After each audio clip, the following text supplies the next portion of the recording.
Josué está morto. Os anciãos que ainda lembravam das grandes conquistas também estão partindo. A geração que viu o Jordão se abrir começa a desaparecer. E lentamente, algo muda no coração de Israel. A terra foi tomada. As cidades estão erguidas, as vinhas produzem. Mas a fé começa a esfriar. O povo já não luta como antes, já não consulta como antes, já não teme como antes. Cada tribo passa a cuidar do que é seu, e o que era uma nação começa, pouco a pouco, a se fragmentar. Cidades cananeias permanecem, altares pagãos continuam de pé, costumes estranhos começam a se misturar à fé de Israel. E então surge a frase que marcará todo este livro. Cada um fazia o que parecia certo aos seus próprios olhos. Não há rei em Israel. Não há uma liderança unificada. Há apenas ciclos, repetitivos, dolorosos, espirituais. O padrão se estabelece. O povo se afasta de Deus. Deus permite que sejam oprimidos. O povo clama. Deus levanta um juiz. O povo é liberto. A paz dura um tempo. E tudo começa outra vez. Esse é o livro de Juízes, a história de um povo que conhece a promessa, mas luta para permanecer fiel a ela. A primeira opressão vem do Oriente. Um rei estrangeiro domina Israel por anos. O peso da servidão retorna. O choro sobe aos céus. E então Deus levanta um libertador improvável. Otniel, um homem simples, mas cheio do Espírito do Senhor. Ele enfrenta o opressor, vence a guerra, liberta o povo. A terra descansa por muitos anos, mas o ciclo retorna. O povo volta a fazer o que é mal, volta a se inclinar a deuses estranhos, volta a provocar o céu. Então surge nova opressão, dessa vez do sul. Moabe se levanta, invade, domina, explora. Israel serve a um rei estrangeiro por longos anos. Mais uma vez o clamor sobe, e Deus escolhe um libertador improvável. Eude, canhoto, discreto, subestimado. Ele entra na presença do rei inimigo fingindo levar tributo. A sala está vazia. O rei se ergue. Eude saca a espada escondida. O golpe é fatal. A fuga é silenciosa. O reinado do opressor chega ao fim, e Israel é livre novamente. A terra descansa outra vez, mas o coração humano continua instável. Logo surge outro tempo de violência. O caos cresce nas fronteiras. Por toda parte, medo. E então aparece outro nome, Sangar. Sem exército, sem espada, com apenas uma vara de bois em mãos. Com coragem sobrenatural, ele enfrenta centenas de inimigos. E mais uma vez, Deus mostra. A força nunca vem do instrumento, mas da mão que conduz. Israel sobrevive. A paz retorna, mas é apenas temporária, porque o problema nunca esteve só nos inimigos ao redor. O problema sempre esteve no coração do povo, e o ciclo ainda vai se aprofundar muito mais. O ciclo se repete mais uma vez. A geração muda. A memória das libertações se enfraquece. Altares estranhos voltam a ser erguidos, e o povo, outra vez, se afasta do Deus que o havia plantado naquela terra. Então, o norte se levanta contra Israel. Um rei cananeu domina com ferro. Seus caminhos são cortados. As aldeias se esvaziam. Ninguém anda seguro. Ninguém combate. O terror tem nome: Sísera. Comandante de um exército tecnológicos para a época. 900 carros de ferro. Uma força esmagadora contra tribos espalhadas. Por 20 longos anos, Israel vive sob o peso da opressão. As orações voltam a subir. O clamor toma os campos. E Deus responde de um modo inesperado. Ele levanta uma mulher, Débora, profetiza, juíza, líder espiritual em meio a um povo acuado. Ela se assenta debaixo de uma palmeira. Ali julga, ali aconselha, ali escuta o que vem do céu. E então ela chama um homem, Baraque. A ordem é clara: reunir 10.000 homens, subir ao monte, enfrentar Sísera. Baraque hesita. O medo fala mais alto que a coragem. Ele diz que só irá se Débora o acompanhar. Ela aceita, mas declara: A honra não será tua, porque o Senhor entregará Sísera nas mãos de uma mulher. A batalha começa nas encostas do monte. O inimigo avança em sua confiança de ferro e rodas. Mas o céu entra em ação. Uma tempestade desaba. O campo se transforma em lama. Os carros de ferro se tornam inúteis. A vantagem do inimigo desaparece. O exército de Israel avança com força inesperada. O caos toma conta. Sísera foge a pé. Abandona seu orgulho. Abandona seu poder. Ele encontra refúgio na tenda de uma mulher chamada Jael. Busca descanso. Busca abrigo. Ela o recebe. Oferece leite. Ele adormece, exausto. E então, enquanto ele dorme, Jael toma uma estaca, um martelo, e cumpre a palavra que havia sido declarada. O opressor cai de forma silenciosa, sem exército, sem glória, sem retorno. Quando Baraque chega, a guerra já terminou. A profecia se cumpriu. E então, Débora e Baraque entoam uma canção que ecoa nos montes, nos vales, nos campos. Cantam do Senhor que avança à frente do seu povo, dos chefes que se voluntariaram, da covardia de uns, da coragem de outros, da mão de Deus que treme a terra. A vitória não é atribuída à espada, é atribuída ao céu. A terra descansa por muitos anos, mas como sempre, a paz não dura. O coração humano volta a se inclinar. O povo volta a esquecer. E o ciclo se prepara para se repetir de forma ainda mais intensa. O tempo passa. As canções da vitória se calam. As palmeiras continuam de pé. Mas o coração do povo volta a se inclinar. Israel novamente se afasta do Senhor. Os altares estranhos retornam. Os campos são consagrados a deuses que não respondem. E então, mais uma vez, a opressão se levanta no horizonte. Do deserto surgem os midianitas, como enxames, como nuvens de gafanhotos. Invadem a terra no tempo da colheita. Tomam os grãos, levando o sustento de ano inteiro em poucos dias. Israel se esconde em cavernas, em buracos na terra, em montes escavados às pressas. O povo empobrece, o medo governa as noites, e quando o clamor sobe outra vez, Deus responde de modo silencioso. Ele escolhe um homem escondido, Gideão, um jovem malhando trigo num lagar, não em campo aberto, mas às escondidas, com medo de ser visto, com medo de perder até o pouco que restava. E então, a presença de Deus o encontra naquele lugar improvável, guerreiro valente. A saudação ecoa como ironia aos ouvidos de Gideão. Ele não se vê como guerreiro. Ele se vê como o menor de sua casa, de uma família sem destaque, de uma tribo que não impõe respeito. Mas a resposta do céu é direta. Eu serei contigo. O chamado não nasce da força do homem, nasce da presença de Deus que se manifesta sobre ele.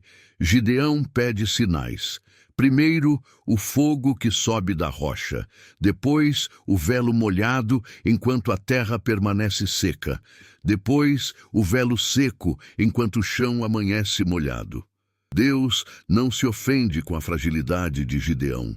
Ele o conduz passo a passo, como um pai conduz um filho inseguro. Chega o dia da convocação. 32.000 homens atendem ao chamado. Um número considerável. Mas para Deus, ainda é demais.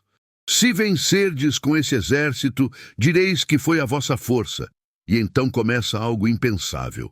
Primeiro, os medrosos são mandados de volta. 22.000 partem. 10.000 ficam. Ainda é muito. No rio, os homens bebem água. Uns se abaixam. Outros levam a água à boca com as mãos. A seleção continua. Restam apenas 300. 300 homens contra multidões inimigas. A lógica humana se despedaça. A fé é colocada como única estrada possível. Naquela noite, Gideão desce até o acampamento inimigo, disfarçado, em silêncio, e ouve um sonho sendo contado. Um pão de cevada rola pelo arraial e derruba a tenda do comandante inimigo. A interpretação atravessa o ar. Isto não é outra coisa senão a espada de Gideão. Deus entregou o exército nas mãos dele. O medo muda de lados. Gideão retorna ao acampamento, divide os 300 em companhias, entrega-lhes trombetas, vasos e tochas escondidas. À noite, em pleno sono dos inimigos, as trombetas soam, os vasos se quebram, as tochas surgem, e um grito ecoa: pelo Senhor e por Gideão. O caos se instala. Na escuridão, os inimigos lutam uns contra os outros. Espadas se erguem sem rumo. O próprio exército midianita se destrói. Israel apenas persegue os sobreviventes. A vitória não veio pela força, veio pela obediência, veio pela fé, veio pelo Deus que luta enquanto os homens apenas se posicionam. Gideão é exaltado. O povo quer fazê-lo rei. Ele recusa. Diz que o Senhor governará sobre eles. Mas mesmo após a maior vitória, há uma sombra sutil que começa a se formar. Do ouro tomado na guerra, Gideão faz um objeto sagrado. O povo passa a olhar para aquilo. A memória da libertação começa a se confundir. Gideão morre em boa velhice. Deixa muitos filhos. Mas, com sua morte, o povo rapidamente se volta outra vez aos falsos deuses. E o ciclo, mais uma vez, se prepara para recomeçar. Gideão está morto. O povo rapidamente se esquece do libertador. E com o esquecimento, a idolatria volta a dominar as decisões do coração. Entre os muitos filhos de Gideão, um se destaca pela ambição. Seu nome é Abimeleque, não escolhido por Deus, não levantado pelo céu, mas movido pelo próprio desejo de governar. Ele vai até a casa de sua mãe, em Siquém. Convence os líderes da cidade a sustentarem seu plano. Com prata tirada de um templo pagão, compra homens violentos, homens sem temor, homens sem freio. Em um único dia, Abimeleque manda matar todos os seus irmãos. 70 filhos de Gideão caem sob sua espada.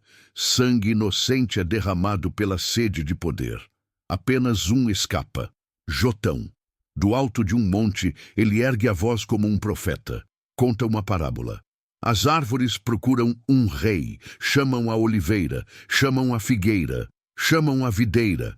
Todas recusam. Por fim, chamam o espinheiro.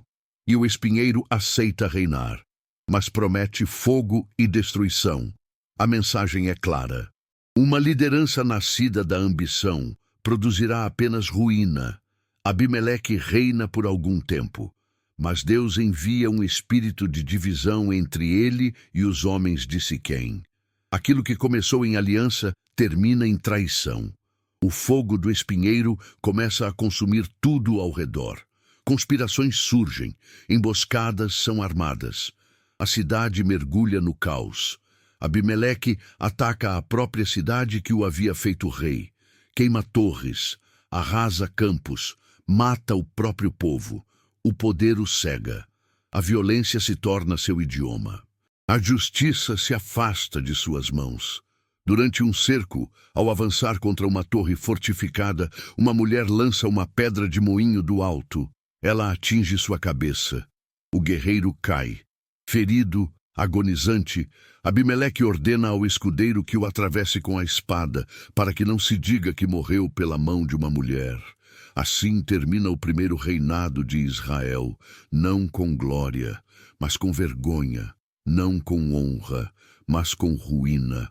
A ambição destruiu a si mesma. E o texto ecoa em silêncio profundo. Deus fez recair sobre Abimeleque todo o mal que ele havia feito. Após esse tempo de sangue, novos juízes surgem, homens simples, de regiões pequenas, pouco conhecidos, mas levantados por Deus para trazer alívio. Tola governa por muitos anos. Depois Jair, eles mantêm a paz, sem grandes batalhas, sem fama, mas com estabilidade. Entretanto, a infidelidade volta com força. O povo abandona completamente o Senhor, serve a vários deuses ao mesmo tempo. Mistura fé com idolatria, mistura verdade com mentira. E então o céu se fecha novamente. Filisteus de um lado, amonitas do outro. Israel é pressionado por todos os flancos. 18 anos de opressão, 18 anos de dor. O povo clama, mas dessa vez a resposta do céu vem com peso. Fostes libertos tantas vezes, e mesmo assim me abandonastes. Por um momento, parece que Deus não responderá. O povo então rasga não apenas as vestes, mas o coração, remove os deuses estranhos, volta-se ao Senhor. E a misericórdia se manifesta outra vez. E então, em Gileade, surge um novo nome. Um homem rejeitado, filho de uma mulher desprezada, expulso pelos próprios irmãos. Seu nome é Jefté. O próximo ciclo está prestes a começar. E com ele, uma das histórias mais intensas e trágicas de todo o livro. Jefté surge das sombras da rejeição, filho de uma mulher desprezada, expulso de casa, afastado da herança, crescido entre homens perdidos, nas fronteiras do esquecimento. Mas ali, longe da aprovação dos homens, ele aprende a arte da guerra, aprende a sobreviver, aprende a liderar. Quando os amonitas se levantam contra Israel, os mesmos que o expulsaram agora o procuram, porque na hora do medo, o orgulho se ajoelha. Oferecem a ele o comando, prometem honra, prometem posição, prometem aquilo que antes lhe negaram. Jefté aceita, mas antes de levantar espada, ele envia palavras, tenta evitar a guerra, relembra a história. Relembra como Israel não invadiu terras injustamente, como tudo foi recebido por direito. O rei inimigo ignora, escolhe a guerra. O Espírito do Senhor vem sobre Jefté. Ele atravessa as regiões, reúne homens, marcha contra o inimigo. Mas no momento mais tenso, Jefté deixa sair de seus lábios palavras que jamais deveriam ter sido ditas. Ele faz um voto, não por direção de Deus, mas por impulso do coração. Promete ao Senhor oferecer em sacrifício a primeira coisa que saísse da porta de sua casa se voltasse vitorioso. A batalha é intensa, os campos se enchem de poeira, o som das armas ecoa entre os montes. E Israel vence, o inimigo é esmagado, a vitória é completa. O povo celebra, os guerreiros retornam. Jefté volta para casa, e na porta surge sua filha, única, jovem, tocando tamboril, dançando de alegria pelo retorno do pai. O coração dele se rasga ao meio. O voto feito no calor da guerra agora se ergue como uma sentença gelada. Ele cai no chão, rasga as vestes, a voz se desfaz em pranto. Ela ouve, entende, e em um dos momentos mais silenciosos e dolorosos de toda a Bíblia, ela aceita. Não há fuga. Não há rebeldia, apenas submissão ao peso de uma palavra impensada. Ela pede apenas tempo para chorar sua juventude nos montes, para se despedir da vida que jamais viveria. As amigas a acompanham, os dias passam em lamento, o céu observa em silêncio. Então o voto é cumprido. O texto não se alonga, não descreve, não dramatiza, porque algumas dores não precisam de muitas palavras para serem eternas. A vitória de Jefté se transforma em memória amarga, um libertador marcado por uma escolha equivocada. Mesmo assim, ele julga Israel por alguns anos, mas o peso de sua história jamais se apaga. Após sua morte, novos conflitos surgem entre as próprias tribos. Efraim se levanta contra Gileade. Palavras viram espadas. Pronúncia vira sentença. Irmãos se matam ao som de uma sílaba errada. O sangue volta a manchar a terra. A unidade se desfaz rapidamente. Outros juízes se levantam, homens simples, de regiões pequenas, Ibzã, Elon, Abdon. Eles mantêm a estabilidade por algum tempo, mas não mudam o coração da nação. Porque por trás de cada libertação, o mesmo mal continua pulsando. Infidelidade, mistura de fé com paganismo, esquecimento da aliança. E agora, no horizonte, surge a opressão mais longa de todas. 40 anos sob o domínio filisteu. E junto com essa escuridão, nascerá um homem cuja vida será marcada por força, paixão, tragédia e queda. Seu nome ecoaria por gerações. Sansão. Antes que Sansão nasça, o céu já anuncia seu destino. Israel vive debaixo da opressão filisteia há décadas. Vilarejos vivem com medo, caminhos são vigiados, o inimigo governa com mão pesada. Em meio a esse cenário de escuridão, numa pequena casa, uma mulher estéril recebe uma visita inesperada. Um anjo do Senhor surge diante dela. A luz enche o ambiente, a voz é firme, ela conceberia um filho, um menino separado desde o ventre, nazireu de Deus. Sua vida não seria comum, seus cabelos jamais seriam cortados. Ele não tocaria em vinho, nem em coisa morta. E por meio dele, Deus começaria a libertar Israel dos filisteus. A promessa se cumpre. O menino nasce. Seu nome é Sansão. Desde cedo, algo nele é diferente. A força cresce junto com o corpo. O Espírito do Senhor passa a se manifestar sobre ele, mas ao mesmo tempo, seu coração se inclina para caminhos perigosos. Ainda jovem, Sansão vê uma mulher filisteia em Tímina e decide que ela será sua esposa. Os pais tentam aconselhar, tentam alertar, mas ele insiste, seu coração fala mais alto que a aliança. No caminho, encontra um leão. O animal avança, mas Sansão, tomado pela força do espírito, rasga o leão como se fosse um cordeiro. Dias depois, ele volta ao local. E do cadáver do leão surge mel. Ele toma para si, rompe os votos, mas guarda isso em segredo. O casamento acontece, a festa se inicia, e Sansão propõe um enigma aos convidados filisteus. Se eles decifrarem, ganharão 30 vestes. Se não, pagarão o preço. O enigma gira em torno do leão e do mel. Eles não conseguem decifrar. Então ameaçam a noiva, forçam-na a extrair a resposta. Traído, Sansão cumpre o combinado, mas a semente do ódio é lançada. Seu coração se endurece. A violência começa a escalar. Ele desce a Ascalon, mata 30 homens, toma suas vestes e paga o que devia. O casamento se desfaz em sangue. A partir dali, a vida de Sansão entra num ciclo de impulsos, vingança e força descontrolada. Ele queima plantações, solta raposas com tochas presas nas caudas. O fogo se espalha pelos campos filisteus. O prejuízo é imenso. Os filisteus revidam com brutalidade. Sansão responde com ainda mais violência. Ele se torna um terror para os opressores, mas também um homem governado por suas paixões. Quando os filisteus o procuram para matá-lo, o próprio povo de Israel o entrega. Amarram suas mãos. O oferecem como moeda de paz aos inimigos.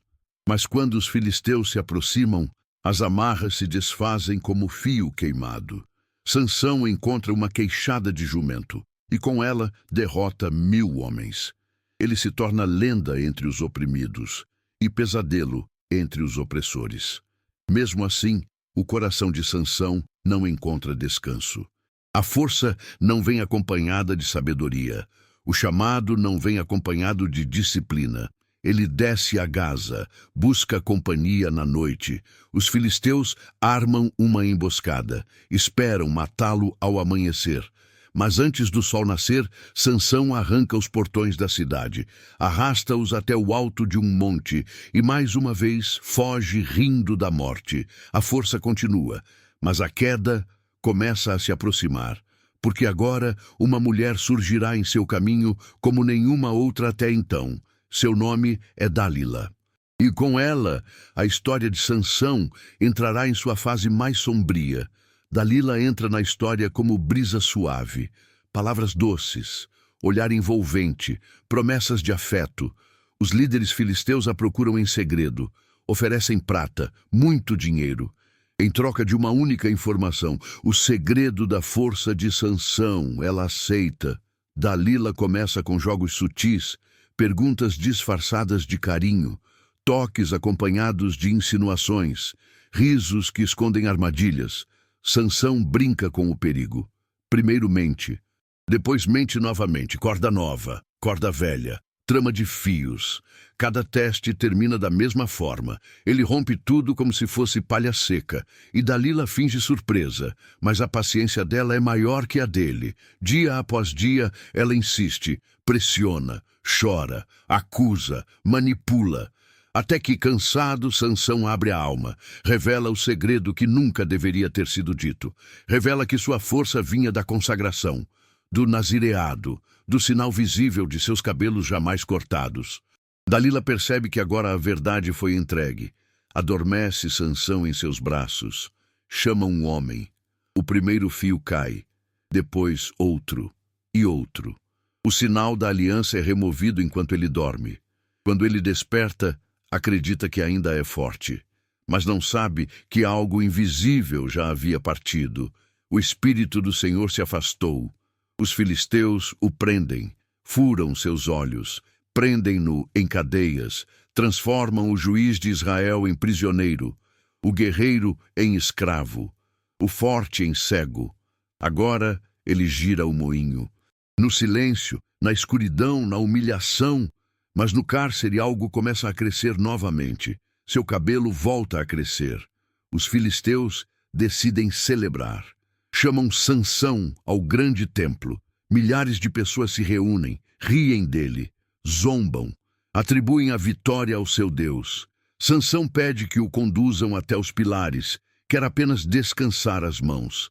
Ali, no centro do templo, cego, humilhado, mas agora quebrantado, ele faz sua última oração. Senhor, lembra-te de mim. Não pede fama, não pede glória, não pede vida longa. Pede apenas uma última força. E então, com tudo o que lhe resta, ele empurra os pilares. A estrutura treme, as colunas cedem, o templo desaba, a elite filisteia é soterrada. Sansão morre ali, mas em sua morte derrota mais inimigos do que em toda a sua vida. O libertador cai, mas a opressão é profundamente ferida. Israel chora, o corpo é resgatado, sepultado entre os seus. A história de Sansão termina em ruínas, mas também em redenção tardia. A força não o salvou. A paixão o perdeu, o arrependimento o restaurou no fim, e assim se encerra o ciclo mais intenso de todos. Mas o livro ainda não terminou, porque agora Juízes entra em sua fase mais sombria, não mais apenas guerras externas, mas corrupção interna, violência entre irmãos, colapso moral em estado bruto. A nação entrará em sua noite mais escura. Após a queda de Sansão, um silêncio estranho cobre a terra. Não é o silêncio da paz, é o silêncio do vazio espiritual. Não há grande juiz. Não há um libertador de destaque. Cada tribo segue por seus próprios caminhos, e a fé, que antes movimentava exércitos, agora é moldada à conveniência pessoal. Em Efraim surge a história de um homem chamado Mica. Ele rouba da própria mãe. Mais tarde confessa. Com medo da maldição, ela devolve a bênção e decide consagrar aquela prata ao Senhor. Mas o coração já está contaminado. Com o metal, Mica manda fazer uma imagem, um ídolo, dentro da própria casa. Ergue um santuário particular. Cria seus próprios utensílios sagrados e consagra um de seus filhos como sacerdote. A fé passa a ser privada, personalizada, adaptada. Um levita, vindo de Belém, chega até aquela casa por acaso, sem rumo, sem sustento, sem compromisso com um lugar sagrado. Mica o recebe com alegria, oferece salário, oferece moradia, oferece posição. E então diz algo que revela o estado espiritual daquele tempo. Agora sei que o Senhor me fará bem, porque tenho um levita como sacerdote.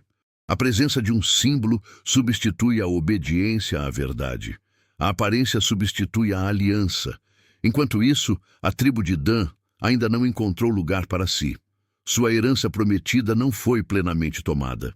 E a inquietação cresce. Espias são enviados. Buscam nova terra, chegam à casa de Mica, reconhecem a voz do levita, pedem orientação. Ele consulta o ídolo e responde aquilo que eles desejam ouvir, que teriam sucesso. Animados pela palavra conveniente, os danitas marcham. Atacam uma cidade tranquila, sem defesas, sem alianças, e a tomam com facilidade. Mas no caminho fazem algo ainda mais grave. Voltam à casa de Mica, levando consigo o levita, levando consigo o ídolo, levando consigo todo o santuário doméstico. Mica tenta impedir, clama, argumenta, mas é pequeno diante de um exército. Ele ouve, impotente, a resposta que corta sua história ao meio. O que é mais importante para ti, servir a um homem ou a uma tribo inteira? Ele segue em viagem. A tribo de Dan leva o culto falso consigo. Ergue o ídolo em sua nova cidade, estabelece ali um centro de adoração pervertido. A idolatria agora não está apenas dentro das casas, está institucionalizada, organizada, oficializada. O texto então ecoa mais uma vez como um lamento. Naqueles dias não havia rei em Israel. Cada um fazia o que parecia certo aos seus próprios olhos. A fé se fragmentou. A liderança se perdeu. A aliança se diluiu em práticas vazias. Mas o pior ainda está por vir. Porque agora a narrativa mergulhará na noite moral mais profunda de toda a história de Israel. A escuridão que vinha se formando agora se manifesta sem disfarces. Um levita viaja com sua concubina. Eles seguem por caminhos poeirentos. O dia cai, a noite se aproxima. E eles entram na cidade de Gibeá, território da tribo de Benjamim. Ninguém os acolhe, ninguém estende a mão. Até que um velho estrangeiro, vindo dos campos, oferece abrigo. Naquela casa simples, a noite deveria ser de descanso. Mas o mal já cercava as portas. Homens da cidade se reúnem do lado de fora. Batidas violentas, gritos, exigências que revelam um coração corrompido pela brutalidade. O velho tenta impedir, fala, suplica, mas a multidão insiste. Num gesto desesperado, o levita entrega sua concubina. A noite se transforma em horror. Ela é violentada até o amanhecer, e ao nascer do sol, cai à porta da casa, sem vida. O levita abre a porta, vê o corpo estendido. Não há lágrimas descritas, não há gritos. Há apenas silêncio e choque. Ele a coloca sobre o jumento, volta para casa, e então realiza um ato que ecoaria por todas as gerações. Divide o corpo em 12 partes e envia cada parte às tribos de Israel. A mensagem atravessa o país como um relâmpago de indignação. Nunca se viu coisa semelhante em Israel. A nação inteira se move, desde o norte até o sul. Chefes se reúnem, anciãos se levantam, o povo exige justiça, investigam o ocorrido, o crime é confirmado, a vergonha é inegável. Então Israel envia mensageiros à tribo de Benjamim, pede que entreguem os culpados para serem julgados, para que a maldade seja extirpada. Mas Benjamim se recusa. Em vez de justiça, escolhe a guerra. Em vez de arrependimento, escolhe proteger o pecado. O que começa como indignação contra um crime, agora se transforma em guerra entre irmãos. Israel se arma, Benjamim também. De um lado, centenas de milhares. Do outro, alguns milhares, mas guerreiros habilidosos, destros na guerra. Antes do confronto, Israel consulta ao Senhor. Busca direção, mas mesmo assim, as primeiras batalhas terminam em derrota. Milhares caem, corpos no chão, sangue de irmãos derramado por mãos de irmãos. O povo chora, jejua, clama novamente. Na segunda batalha, a derrota se repete. O chão se cobre de mortos. O trauma se espalha entre as tribos. Só então Israel se humilha profundamente. Jejua, oferece sacrifícios, busca com lágrimas a direção do céu. E finalmente vem a resposta. A estratégia muda. Uma emboscada é preparada. O campo volta a se encher de poeira. O som da guerra retorna com fúria total. Benjamim avança confiante, mas cai na armadilha. A cidade de Gibeá é cercada. O fogo se espalha. O exército da tribo começa a sucumbir. A guerra se torna um massacre. Benjamim é quase exterminada. Poucos sobrevivem, fugindo para as montanhas, escondidos nas cavernas. Quando a poeira baixa, Israel olha ao redor e percebe o que quase perdeu: uma tribo inteira à beira da extinção. O vitória tem gosto de luto. A justiça foi feita, mas o preço foi alto demais. O povo chora outra vez, agora não apenas pelo crime, mas pela ferida profunda aberta no próprio corpo da nação. E a história ainda não terminou, porque a dor dessa guerra ainda exigirá decisões difíceis. Quando a guerra termina, o silêncio pesa sobre a terra. Israel venceu, mas venceu contra si mesmo. O fogo ainda sobe das cidades destruídas. O cheiro de fumaça mistura-se ao lamento. O pó do caminho ainda carrega sangue de irmãos. A tribo de Benjamim está quase extinta. Apenas 600 homens sobreviveram, feridos, escondidos nas fendas das rochas, traumatizados pela fúria que os engoliu. Então algo muda no coração da nação. O mesmo povo que marchou para punir o pecado agora chora pelo quase desaparecimento de uma das 12 tribos. Eles se reúnem diante do Senhor, jejuam, levantam a voz em pranto. Por que, Senhor, sucedeu isso em Israel, para que hoje falte uma tribo? Mas há um problema. Antes da guerra, em meio à indignação, o povo havia feito um juramento precipitado. Não dariam suas filhas em casamento aos homens de Benjamim. Agora, a tribo corre risco de desaparecer para sempre. O zelo sem sabedoria começa a cobrar seu preço. Buscam uma solução, mas toda saída parece manchada de dor. Descobrem que a cidade de Jabes-Gileade não havia participado da assembleia nem da guerra. Veem nisso uma transgressão. Um novo exército é levantado, marcham contra a própria cidade e ali realizam outro massacre. Os homens são mortos, as mulheres casadas também, mas poupam as jovens. Elas são levadas para Benjamim, dadas como esposas aos sobreviventes. Ainda assim, não são suficientes. O problema persiste, a angústia cresce. Então surge outra decisão, igualmente desesperada. Em uma festa anual do Senhor, em Siló, as filhas da cidade saem para dançar nos campos. Os líderes de Israel permitem que os benjamitas restantes se escondam entre as vinhas. Quando as jovens passam, eles as raptam. E assim, a tribo é novamente reconstituída. Pais choram, mães clamam, mas os líderes dizem: não fomos nós que as demos em casamento. A justiça tenta se equilibrar sobre decisões quebradas. O pecado tenta ser corrigido com mais dor. E assim, Israel fecha o livro mais instável de sua história. Sem um grande rei, sem uma liderança central, sem direção consistente. Cada geração vive como ondas, sobe, cai e retorna ao mesmo abismo. O texto então ecoa pela última vez, como um selo sobre toda a era dos juízes. Naqueles dias não havia rei em Israel. Cada um fazia o que parecia certo aos seus próprios olhos. Essa não é apenas uma frase histórica, é um diagnóstico espiritual.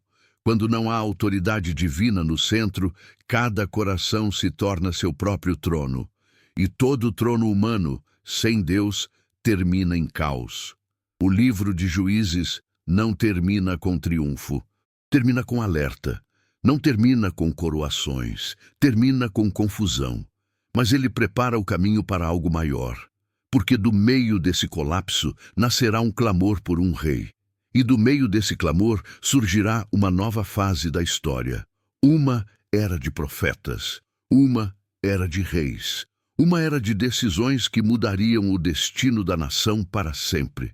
A era dos juízes se encerra, mas a história de Israel apenas começou a revelar sua profundidade.